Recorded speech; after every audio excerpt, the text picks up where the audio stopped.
Christ seul est mon espérance. Amen. Colossiens 1, verset 27. Christ en vous, l'espérance de la gloire. L'espérance ne trahit jamais. Elle n'apporte ni confusion ni honte. Ceci, tous les enfants de Dieu l'expérimentent dans leur vie par la foi. En effet, quand on espère une chose, c'est qu'on croit déjà qu'elle va se produire et nous sommes dans l'attente. On ne peut rien espérer sans avoir cru d'avance en cela.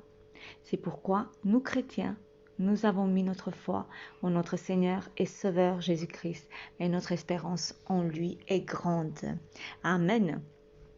Comment pouvons-nous alors comprendre cette extraordinaire révélation? La gloire dont on parle ici n'est pas celle que tu obtiens quand tu remportes les victoires sur tes ennemis, ni d'être finalement lavé de cette humiliation que tu portes. Encore moins cette gloire de remporter le combat que tu as dû mener toute ta vie. Certes, ces petites gloires honorent ton Seigneur et t'honorent aussi. C'est d'ailleurs ta part sur cette terre. Tu dois remporter des victoires. Mais il existe une plus grande gloire à laquelle rien ne peut être comparé. Alléluia. 1 Colossiens 3, verset 4 nous dit quand Christ, votre vie, paraîtra, alors vous paraîtrez aussi avec lui dans la gloire. Alléluia. C'est de cette gloire que nous parlons.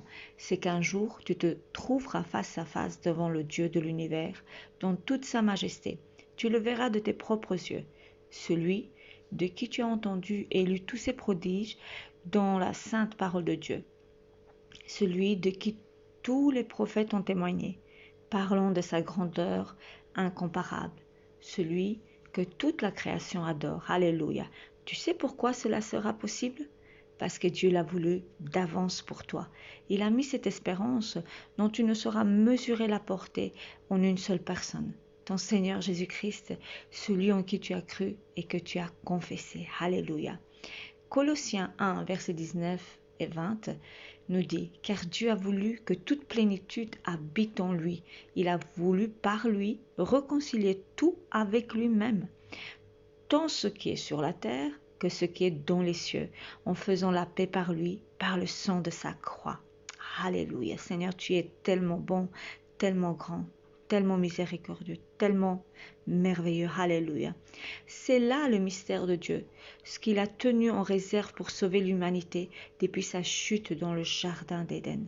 Là, nous avons perdu cette gloire, car tous ont péché et sont privés de la gloire de Dieu. Romains 3, verset 23. Ce plan des générations depuis Adam et les prophètes ont désiré le voir, mais il a été tenu secret jusqu'au temps marqué par Dieu lui-même. Leur seule certitude était que son accomplissement sera effectif à travers le Messie, Jésus-Christ. Quelle grâce qu'à nous, qui ne le méritons pas, cet honneur soit fait. C'est l'expression de l'amour de Dieu pour nous. Comme nous le savons tous, il n'y a pas de victoire sans combat. Aujourd'hui, partout dans le monde, nous entendons parler de la souffrance qu'endurent bon nombre de chrétiens à cause de leur foi. Dans nos vies réciproques également, il y a des combats auxquels nous faisons face simplement du fait d'appartenir à Christ. Méditons un peu sur la vie de Job. C'était un homme intègre qui marchait sans faute devant le Seigneur et faisait son honneur aux yeux de son peuple. À cause de cela, Satan l'a fait passer au crible avec des épreuves inimaginables.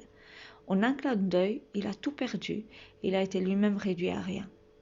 Les moqueries affluaient de tous bords, même sa femme ne l'a point soutenu. La seule chose qui pouvait lui permettre de tenir ferme jusqu'à la restauration de tout, même au-delà de ce qu'il avait perdu, était l'espérance.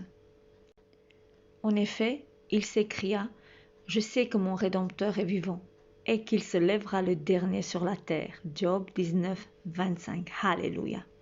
De même, notre Seigneur Jésus-Christ a souffert dans l'accomplissement de son œuvre. Toutefois, il a achevé. Il savait qu'à la fin, quand tout sera accompli, tout pouvoir lui sera donné pour l'éternité. C'est pour cela qu'il nous a assuré qu'il a déjà tout vaincu pour nous. Paul dira en Romains 8, 18 et 19 « J'estime que les souffrances du temps présent ne sauraient être comparées à la gloire à venir qui sera révélée pour nous. Aussi la création attend avec un ardent désir la révélation des fils de Dieu. La création attend notre révélation, frères et sœurs, avec un ardent désir. Alléluia. Alléluia.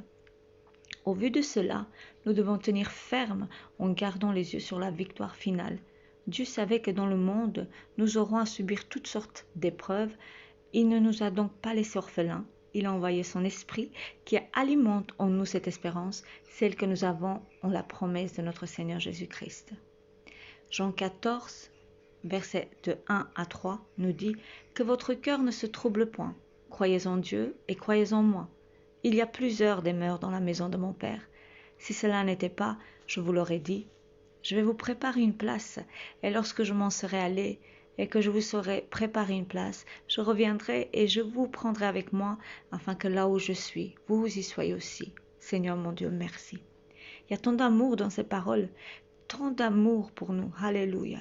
1 Corinthiens 2, verset 9 nous dit « Mais comme il est écrit, ce sont des choses que l'œil n'a point vues, que l'oreille n'a pas entendues, et qui ne sont point montées au cœur de l'homme, des choses que Dieu a préparées pour ceux qui l'aiment. » Alléluia. Alléluia. Ceux qui l'aiment, aimons le Seigneur. Aimons le Seigneur, pas parce qu'il a des choses pour nous, c'est effectivement quelque chose qu'on espère, mais aimons-le pour qui il est. Il nous a aimés le premier, il nous a donné sa vie, il nous a donné la vie parce qu'il nous a aimés. Il est venu à nous parce qu'il nous a aimés le premier. Alléluia. Seigneur, je t'aime parce que tu es bon, parce que tu es Dieu, parce que tu m'as aimé. Je te rends tout l'amour, toute ma vie que tu m'as donnée, elle est à toi. Alléluia. Des choses que Dieu a préparées pour nous tous. Ces promesses ont été faites pour nous qui lui appartenons. Car Christ en toi et en moi, l'espérance de la gloire. Alléluia. Que le Seigneur vous bénisse, que le Seigneur vous donne de l'espérance dans sa gloire. Gardons les yeux fixés et la foi aussi, qu'elle soit fixée sur la parole de notre Seigneur. Espérant contre toute espérance. L'Éternel est celui qui doit nous tenir, celui qui nous abandonne pas. Nous aussi à notre tour, ne lâchons pas sa main, ne lâchons pas ses promesses. Restons attachés à notre Seigneur Jésus-Christ, lui qui bientôt reviendra. Alléluia. Que le Seigneur soit loué, que le Seigneur vous bénisse. Amen.